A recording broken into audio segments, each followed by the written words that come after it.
News. Thomas Pahl is with the Federal Trade Commission. He's the Assistant Director of the Division of Financial Practices and is here to talk to us about debt collection practices. Debt collectors can and cannot do what they can and cannot do when calling those who are behind in their financial obligations. The FTC says in 2010 they received over 140,000 consumer complaints about debt collectors. Welcome to the program. Thank you, Rob. What seems to be driving up the number of complaints against debt collectors? Is that the debt collectors are more aggressive in what they're doing, or is it that more people are in fact in debt? I think it's a combination of both. We don't really know for certain, but what it appears is that debt collectors are making more and more collection attempts as the economy has remained in crisis. And many of the debt collectors who are trying to collect from folks who are very cash-strapped have taken more aggressive steps to try to collect on those debts, and that has resulted in the increase in consumer complaints that we've received at the Federal Trade Commission. How bad does a debt collector's behavior have to be for the FTC to get involved? Well, we make choices as to how many cases that we are able to bring given our resources. Usually what we're looking at is bringing cases where the harm is the most egregious. We're looking at bringing cases where we want to develop a legal principle or things like that. One thing I would note is that the FTC has the ability to enforce the Fair Debt Collection Practices Act, and most of our debt collection cases are brought under that statute. But that statute also permits private citizens to bring their own legal actions, and in fact, last year, approximately 11,000 of those actions were filed by individual consumers. Tell us a little bit more about the Fair Debt Collection Practices Act, particularly about how it protects consumers from being abused by debt collectors. Sure. The Fair Debt Collection Practices Act is a fairly comprehensive framework for how debt collectors should deal with consumers. At the core of it, though, are the principles that debt collectors should not engage in deceptive, unfair, or abusive tactics in their interactions with consumers to collect on debts. And those practices that are prohibited range very widely. We see collectors making false claims to consumers, making threats to consumers, calling with excessive frequency, wrong times of the day. So there's a whole wide variety of practices that debt collectors can engage in, which fall within the statute's prohibitions on what is unfair, deceptive, or abusive. And it depends on each individual case, but nevertheless, the Fair Debt Collection Practices Act provides a general framework that allows us at the FTC to go after debt collectors who violate those provisions.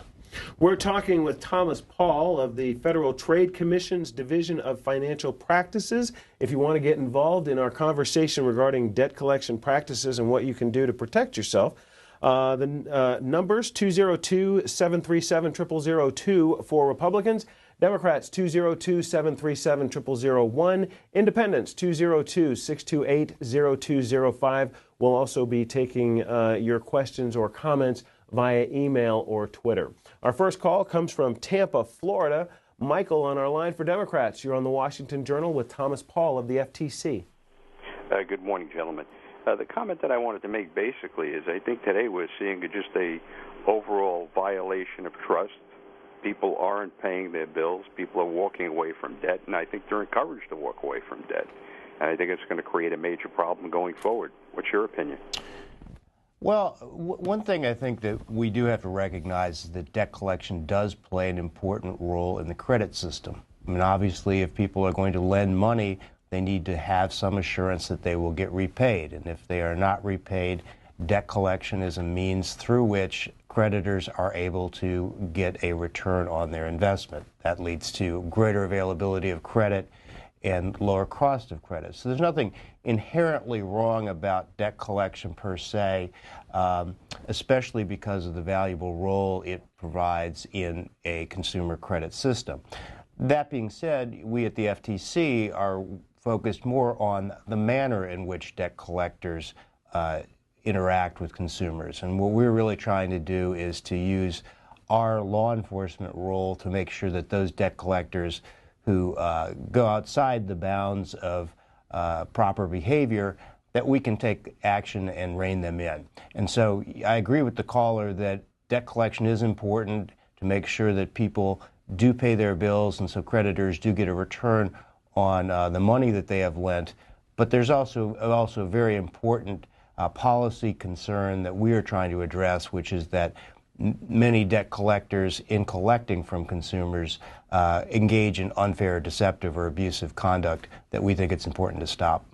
Georgetown, Kentucky. Randy on our line for Republicans. You're on the Washington Journal. Would it help any if you did away with the credit cards so much in this country and started using more cash? Would that do away with a lot of the debts that people have? And also a point on the previous show that you had, the previous person. Wasn't that the dumbest effing thing you ever heard somebody call in and want $10 million? We're going to leave it there, Randy. Talk to us about credit cards. In particular, can collectors take debts from your credit cards accounts?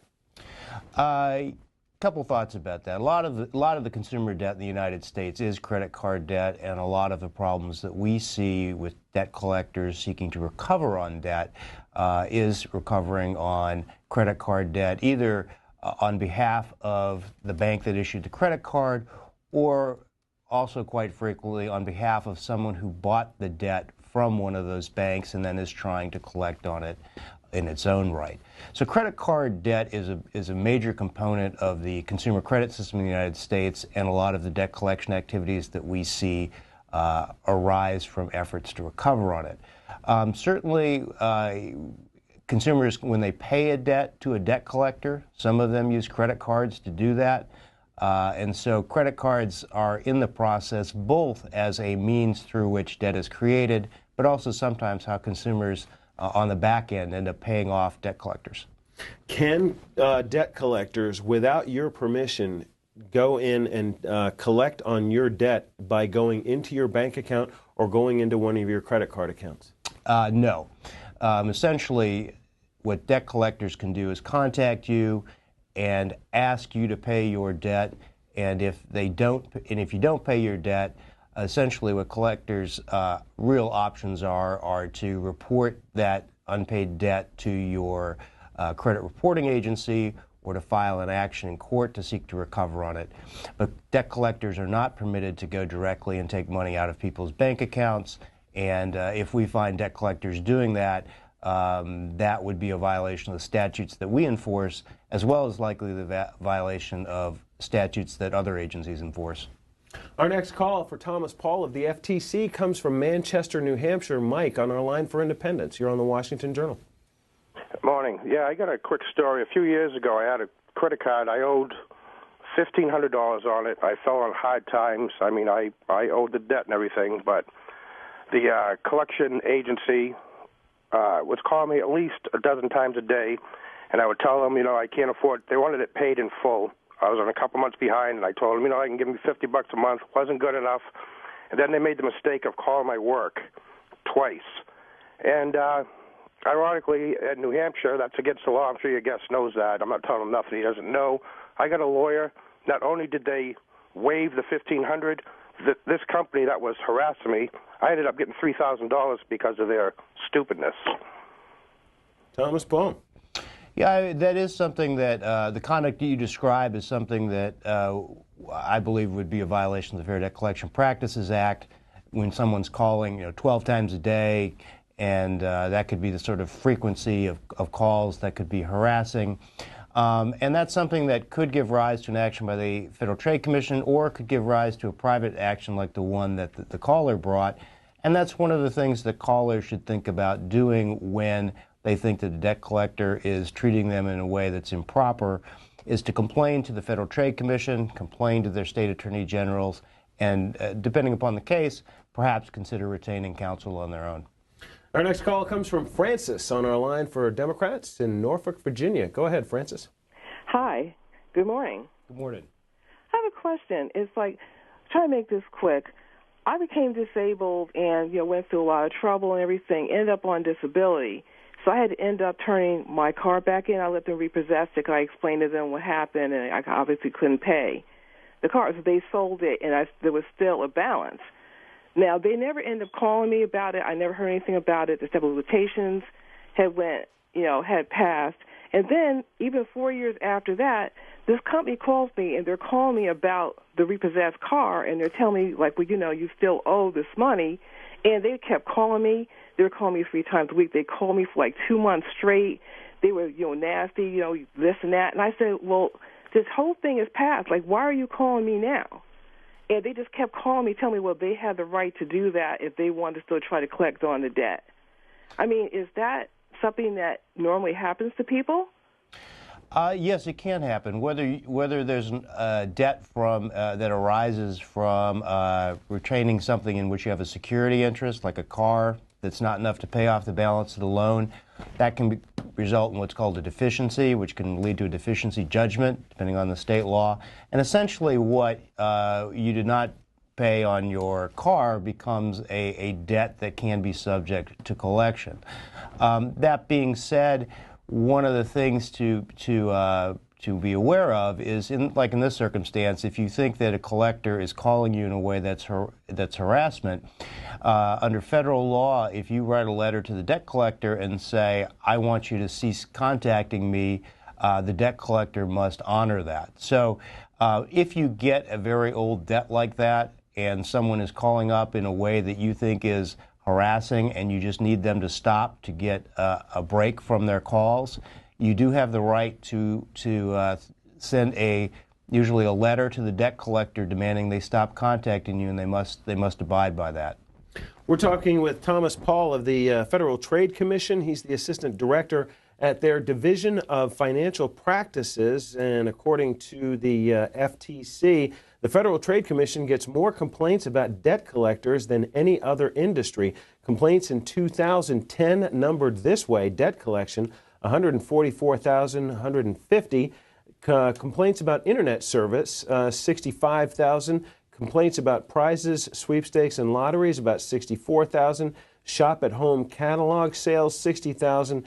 And internet auctions, 56,000. Back to the phones, Atlanta, Georgia. Kevin on our line for Independence. You're on the Washington Journal. Good morning, gentlemen. Good morning. I'm an actual debt collector.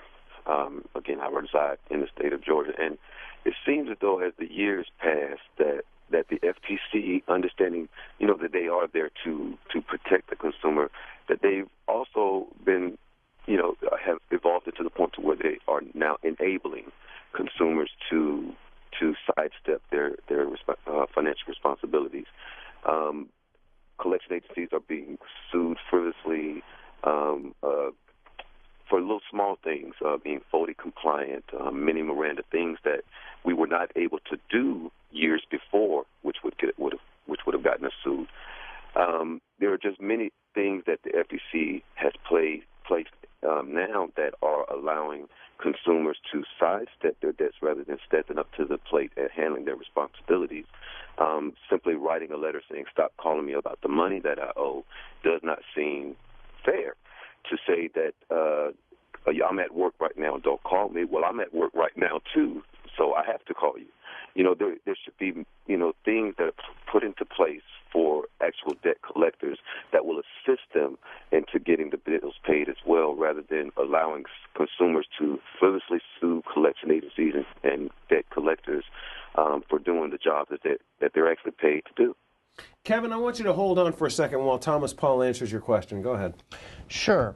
A couple thoughts about that. One is that at the FTC, we bring probably a handful of cases in a typical year against debt collectors, and I think the cases that we bring are against particularly bad actors. So I don't think that the folks that we are suing is leading to the concern about avoidance of debt by consumers. I think that your point, though, is something that I've heard much more about in the context of private suits brought by individuals. I mentioned earlier that I believe there were like 11,000 of those brought last year, and some of those involve more technical violations of the Fair Debt Collection Practices Act.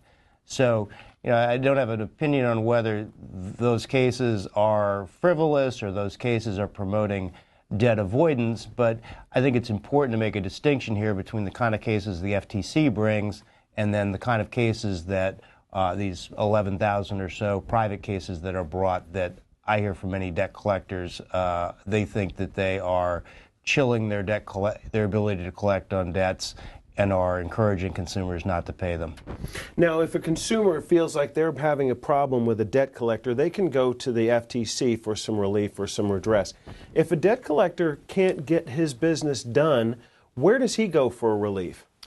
Well, that's an interesting question. I mean, one of the options a debt collector always has is if in talking to the consumer, communicating with them, the consumer won't pay, debt collectors always have the option of suing in court to get a judgment against a consumer. So I understand that debt collectors may have some frustration about some of the restrictions that the law imposes on their ability to collect, but their alternatives really are either to go try to get the law changed, or when the collection efforts are unavailing based upon compliance with the current law, to sue in court. Those are really the debt collectors' options. Kevin, thanks for calling. We're going to move on to Irma in Tulsa, Oklahoma, on our line for Democrats. Irma, you're on the Washington Journal. Wait a minute. They're taking money from people on Social Security. Who's taking money from people on Social Security, Irma? Well, I was a debt collector 20 years ago, and I was a good one because when I collected in Colorado. They made me take the whole test, and we were bound by certain laws. I collected based on how I felt. And people, they didn't understand how I was doing it, but I was pulling in all the money that I was supposed to because I treated the people like I wanted to be treated. And I never had a problem collecting my debts. What I'm saying is, like my neighbor gets Social Security, and about 7 years ago, her daughter was married, and she signed for them for some kind of loan, and I told her daughter got divorced, and I told her that they should have added that bill on the divorce, and she didn't understand that. She got her money back the first time. The second time she didn't. But Bank of Oklahoma is doing all kinds of crazy things here, and I'm trying to let people know that they need to check out Oklahoma because Oklahoma is doing some very bad illegal things. I don't have a problem because even though I'm here, my money still goes to Colorado. Thomas Pahl of the FTC. Sure. One thing, I'm glad to hear that you were successful in collecting on debts by treating people well. I mean, I would hope that that's the sort of thing that more members of the industry do, and that that those kind of practices are prevalent. With regard to Social Security, usually under federal or state law, Social Security payments are exempt from garnishment. So essentially what happens is if you don't pay a collector goes to court and gets an order to try to garnish payments that you are receiving. Under federal and state law, that should not include people's Social Security payments. So while a collector may say to someone, you should be paying this out of your Social Security check, ultimately, if someone does not do that, the law does provide some protections for people who are receiving Social Security and other type of government benefits. Back to the phones, Long Island, New York. Christian on our line for Independence. Christian, you're on the Washington Journal. Yes, good morning. Just a sidebar to those, the woman who just called about taking Social Security. If someone's got a garnishment on their account, all they have to do is pull up the bank account and see if the deposit came from the where the deposits came from, basically like child support or federal government assistance, Social Security, that sort of stuff, and that debt is actually stopped right there, and they have to put the money back if they take any money at all. And I was just going to comment on your other item where if like law firms front as debt collectors, and then in addition to that, what they do is they'll do that en masse, robo debt collecting, sending off information subpoenas en masse, buying debt from different parts of the industry, and then putting that into a program like CLS, collection legal software, and basically then they get a judgment in court because most people don't show up in court to defend their rights. They get that judgment, and then they put a garnishment on their bank accounts right away. Here in New York, they stopped people from getting their garnishments up to $15. They couldn't take any money out of the account after $1,500. So if you had $1,500 or less in your account, they couldn't touch it. But now, anything above $1,500, fair game. But before, if you had $50 in your bank account, they froze that or doubled that debt. In other words, they went to the bank and said, okay, here's an information subpoena. We want to know what the debtor has in his bank account. If they had $50, they'd freeze $100. Then the bank would then get $200 for the pleasure of all that, and then the consumer would have to go to the bank, pay up all this money, plus whatever, the debt was. Christian, we're going to leave it there. Thanks for the call. Talk to us a little bit more about the garnishment process, and do the collectors have to go to court to get an order to garnish your wages? Yes, they do. Essentially what happens is that if you have a debt collector has to go to a state court judge and ask for an order from the judge to garnish either amounts in your bank account or to garnish your wages. And the court will decide whether or not to issue an order doing that. That's the point in the process where it's very important for consumers who might be getting payments from, for example, Social Security or some sort of disability program to make that clear to the judge. Because as the caller just noted, under many state laws and under federal law, there are restrictions on the ability of these state court orders to get certain funds that have been deposited in your bank account or to get certain parts of your paycheck.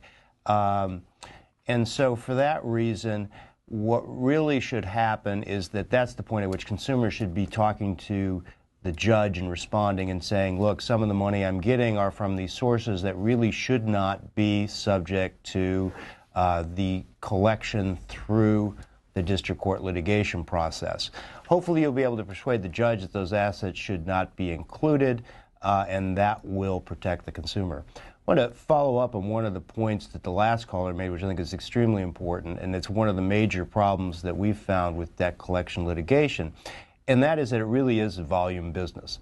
A lot of these law firms that are collecting on debts are filing hundreds or thousands of cases at the same time, and what we have found is that roughly 90 to 95% of consumers never respond, never show up in court, never do anything to respond to the lawsuit. And what happens if you don't respond at all is the court will enter a default judgment against you. And so essentially you lose and there's a new order from a court saying that you shall pay the debt. That's a major problem for consumers, and so I would encourage people, if they get served with notice that they have been sued on a debt, to definitely get in contact with either a lawyer or to come to court on their own and to make it clear whether or not this debt is their debt, whether the amount is correct and the like, because if you don't show up, the court is going to enter an order against you, and then you'll be responsible for that, for the amount that's included in that court order.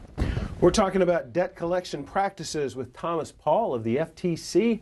Our next call comes from Columbus, Ohio. Wendy on our line for Republicans. Go ahead. Yes, hi. My daughter signed up for a apartment and it was promised to her for the first month free. And basically what happened is she had an opportunity for a job in California. And she went ahead and took that position, and being the immature little child she is, the job she took in California basically was almost like 3 times the pay that she was getting back here in Columbus. And basically what she did is left the apartment and paid for, before she left the apartment, she made it clear to them that she had this opportunity for the job. And they, she had asked basically if she could pay it off, the amount that was left over. And they said, well, to pay it off, you've got $3,700 that you can pay us. And she basically said, well, I've done my arithmetic here, and there's, actually 4 more months I owe you, and that's like $3,320. And they said, well, we want $3,700. And by the way, since you haven't, since you're in arrears for November, you can pay us another $250 to keep you out of court because we have a court eviction against you right now. When do you need for you to cut to the chase for me? Okay, basically what I'm asking is, does an apartment complex have that right to go ahead and say that she owes that much money, or are they responsible to at least try and rent that apartment and only have her responsible for the rent up till the time that apartment is rented? Well, guess what? The answer is I don't know. It really would depend upon the terms of the lease agreement between the owner of the apartment building and your daughter, as well as provisions of Ohio law. One thing that I would note, and for viewers that may be helpful in some of these kinds of situations where there's a dispute as to the amount of what the debt is that's owed, federal law gives consumers the right to demand that debt collectors verify the amount. So if a debt collector claims that someone owes, let's say $3,700, and you don't think that that's the correct amount, you can write to the debt collector and demand that the debt collector verify the debt. And what that means is that the debt collector has to go back and essentially come to you with justification for why the amount is correct, which is a very valuable right, given that there's a lot of uncertainty about how much people owe, because as you note, it comes down to what the original amount of the debt was. Sometimes there are fees attached, sometimes interest is attached, and a lot of times that leads to confusion as to whether the amount is correct. And so I would encourage consumers who have doubts about whether the amount is correct to go back to the debt collectors and say, I want you to verify this debt because I want to make sure that the amount is correct before I pay you. Jenny S. sends us an email, and Jenny S. wants to know, can a debt collection agency put a lien on your house? A debt collection agency could go to court and get a lien to put on your house, yes. But there's nothing particular about a debt collector to do that. It seems to me that anyone who has a legal right to attach an asset, including your home, can do it. Debt collectors who are not attorneys usually would have to go get an attorney to use the legal process to attach the lien, but that is something that is possible. Paula is our next caller from East St. Louis, Illinois this morning on our line for Democrats. Paula, you're on the line with Thomas Pahl of the FTC. Go ahead. My call. The reason I was calling is because there was an occasion where a debt collector a couple of years ago put a lien on an account I had it was under $100. I ended up going to court, and the court told them that they had to put the money back. But I talked to my bank, and the bank said that they can actually put a lien on my account. And I was wondering, could that happen again? I'll listen. It's possible. I think in those circumstances, what I would do would be both raise concerns with the debt collector who is getting the lien, and also go back to your bank and raise concerns about the lien.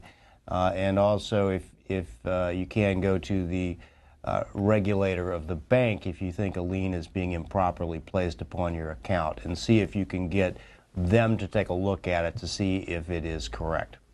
Carl in Linwood, Washington sends us this email and wants to know, telephone companies recycle telephone numbers. Therefore, debt collectors end up calling phone numbers that are no longer attached to the name of the person they are trying to collect the debt from. As a person with excellent credit and nothing in arrears, it is annoying to get these calls even after you tell them, quote, wrong number, and to please remove your number from their list. Anything in the works to cut down on those kind of calls? Well, a couple things that we've been trying to do, because I think it is a significant concern that we hear about, is that collectors are calling to try to collect from the wrong people or collect the wrong amount, or oftentimes both. Some of it is a information technology problem for debt collectors. Usually what happens when a debt collector is trying to figure out how to contact someone, they do what's called skip tracing, which essentially means they go back and get a whole bunch of information from various third-party sources to try to figure out what's the most likely place to reach a consumer. And so that usually results in a number of phone numbers. They try those and obviously trying to find the person who owes the debt to get them to pay. The hope would be, as technology improves and some of this information becomes more accurate, you would have fewer of those calls. If you do get calls where you're the wrong person, I would definitely tell the collector orally on the phone, I'm not your guy, and so you should stop calling me. The other thing that I would do is I would suggest that you write a letter to the debt collector saying, do not contact me again, cease communication with me, because that would trigger legal rights that they really shouldn't be calling you. Next up is Sandra on our line for Independence, calling from Attleboro, Massachusetts this morning. Go ahead, Sandra.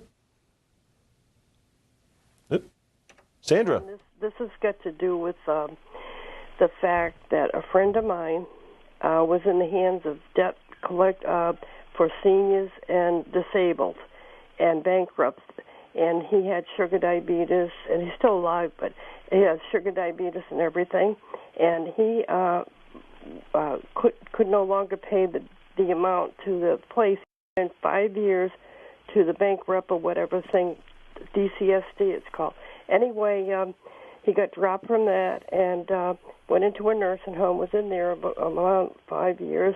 The debt collector called our house and everything, said they were going to come after him. They actually sent a sheriff down to our house. The sheriff, and I tried explaining to him that the man was sick and he was in a nursing home and he lost his leg. He had glaucoma of the eyes. He couldn't walk, and he's had heart problems. They wouldn't listen. I ended up calling the nursing home, told the supervisor up there that to be expected that somebody was going to go, sheriff was going to go down there and actually visit this man. Well, he did. He went right into my friend's room. 50-something-year-old man who was very, very ill. He's still in the nursing home. He's lost his legs. He's lost his eyesight and everything else. And his check went all to the nursing home. He owes, actually, the nursing home over $10 because he can't afford the nursing home. And they wouldn't take no for an answer, and they wouldn't stop it. We'll leave it there. Thomas, Pahl, your thoughts? Sure. I'm very sorry to hear about the health problems of the individual that you discussed. Couple thoughts. One is, again, if you think that a collection agency is crossing boundaries, I would definitely send them a letter saying cease communication, complain to the Federal Trade Commission, complain to your state attorney general's office, and also, depending on the circumstances, think about getting a private lawyer involved. One thing I would note, and most collectors, and there are exceptions, of course, but most collectors, they don't want to spend a lot of time and effort if they don't think that they're actually going to get any money out of someone. And so I would hope that, in addition to having some compassion for the circumstances of the person who's in the nursing home, given their health problems and financial situation, I would hope, too, that just as a matter of effective debt collection, that the debt collector there would realize that the individual really doesn't have the capacity to pay and then just essentially give up on trying to collect on the debt. But if they don't, definitely I would encourage you and the individual to do everything you can to exercise your rights to make sure that the debt collectors behave appropriately. We've got another email, this one from Roy Taylor, who goes by the name of Bud with his friends, writing from Scottsville, New York this morning. He wants to know, is Sallie Mae subject to the same rules as credit card companies? When Sallie Mae sells a debt to another agency, how much of a percentage does the agency pay for that debt? A couple different thoughts about that. One of them is that a lot of debt is sold by creditors. Sallie Mae, other creditors, banks, debt is sold through the system, and then debt collectors are retained by the purchasers of those debts to collect on it. A lot of debt collectors get what's called a contingent fee. So essentially what happens is whoever is the owner of the debt, whether it's the original creditor or someone who's bought the debt, will go out and say to a debt collector, you know, if you collect $100, you get to keep 20% of it. So you get to keep $20 if you collect 100. So that's more or less the way the relationship works in terms of collecting on the debt, is that whoever owns the debt will retain a debt collector to collect on it and pay them typically a percentage of what's recovered. Next up is Thomas in Raleigh, North Carolina, on our line for Republicans. Thanks for waiting. Thank you. Thanks for C-SPAN. Thomas, great name, by the way. Thank you. I am a 29-year-old veteran, a disabled veteran of the Marine Corps, and I've gotten some trouble with student loans. I didn't know how the garnishments work as far as those go. I'll take my answer off the air. Thomas Pahl. Sure. In terms of debt collection, student loans are subject to debt collection like any other type of loan. The one thing that makes student loans quite difficult for people who get into financial trouble is, my understanding is that generally they're not dischargeable in bankruptcy. That means even if you declare yourself bankrupt, you're still on the hook for your student loans, while if you had other types of loans, you may no longer have to pay on them. So in terms of debt collection and the tactics that debt collectors use, what's permissible or impermissible, essentially the same whether it's a student loan or another type of debt. But there may be reasons associated with the laws of bankruptcy and the like, which means that student loan debts may stay with consumers in financial distress longer than some other debts. A recent article in the Detroit Free Press has the headline, "Debt Collectors May Be Willing to Negotiate." If you're in that kind of a situation, Thomas Pahl, and you want to try and negotiate with a debt collector, what does the FTC advise? Well, I think that is something that most debt collectors recognize, that they're calling people who have financial troubles. And it's not that frequently that someone's just going to pay 100 cents on the dollar when they get a call. So most debt collectors are prepared for the idea that that they will accept something less than the entire amount, or more likely that they will accept payments over time to satisfy the amount. What I would suggest doing in those circumstances is first making sure that the debt collector's got the correct amount. I would suggest being straightforward with the debt collector about your ability to pay, and then seeing what you can work out. Usually they are willing to negotiate, because ultimately what's most valuable to them is getting a payment from you. And if that means getting payments over time or getting something less than 100 cents on the dollar, they may be willing to do it. So I would suggest engaging them in a conversation. The one caveat I would add to that, though, is that I wouldn't do that if the debt collector is someone who has been very abusive or harassing before that. More or less, you have to protect yourself, and in those circumstances, I would suggest that you tell the debt collector, send the debt collector a letter saying, I want to cease communication with you. But if you have a debt collector that's not treating you that way, and you really have some assets and want to try to pay off the debt, I would suggest engaging them in conversation and being very precise, being very professional about it, and hoping they'll do the same. And I guess the last thing that I would recommend is make sure you document any agreement you have with the debt collector to pay either less than the full amount or to pay over time. One of the real challenges is a lot of debt collection occurs orally over phone calls, and that can lead to a lot of confusion down the line as to what the arrangement was if you agreed to pay less than 100 cents on the dollar right at the time of the call. So definitely document it and keep your paperwork for the future. Next up, Jay on our line for Independence, calling from Newark, Delaware this morning. Go ahead, Jay. Hey, how's it going, sir? Just fine. Okay, I appreciate C-SPAN and appreciate you taking my call. I have a situation here. I'm doing relatively well as a middle-class individual, pay all my bills on time. Unfortunately, Verizon had this bill that they sent me as a last bill. I didn't owe the bill. I called them up. I told them, there was a mistake in the bill. It was for $140. They admitted to me they owed me $152. Unfortunately, because of some kind of porting process, which I ported the phone myself, they could not correct the bill. They couldn't credit me the $12 right away. They had me pay the $140. Called the Attorney General's office here at the state of Delaware. Unfortunately, they're not going to help me. So what I do, they turn me over to the FCC. The FCC says, well, we'll take the report. The one guy on the phone in the FCC, I think he's kind of ignorant to me, but they sent me off eventually after calling the FCC about 6 or 7 times, turned me over to the FTC. Well, the FTC said as long as I'm paid the bill, well, they'll take the report, but I guess there's nothing, they can do about it. My problem isn't about Jay Russell. I'm sorry, I gave my name, but that's fine.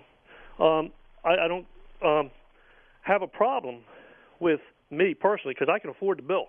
But if I'm an elderly man or I'm a woman that has raising kids of my own and I can't raise these kids on my own, I'm having trouble paying bills, okay? What about that lady? What is she going to do to pay this bill? Jay in Newark. Thomas Pahl, go ahead. Sure, it's a tough situation where people don't have the money to pay bills, and they particularly when there are inaccuracies in them. It sounds to me like, as probably unsatisfying as it was, you did exactly what I would say one should do. You should be going back to the creditor and saying, I don't know this. You should fix it. You should complain to state, federal agencies, perhaps retain counsel if appropriate.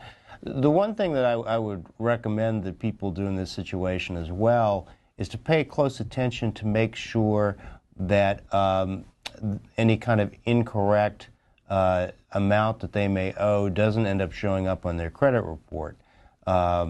That to me is something that a lot of consumers are not aware of, is that once you have one of these problems with the existence of a debt, it may end up on one's credit report, and so you should check your credit report and make sure those debts aren't showing up there, because it may impair your ability to get a mortgage, get a car loan, or something else in the future.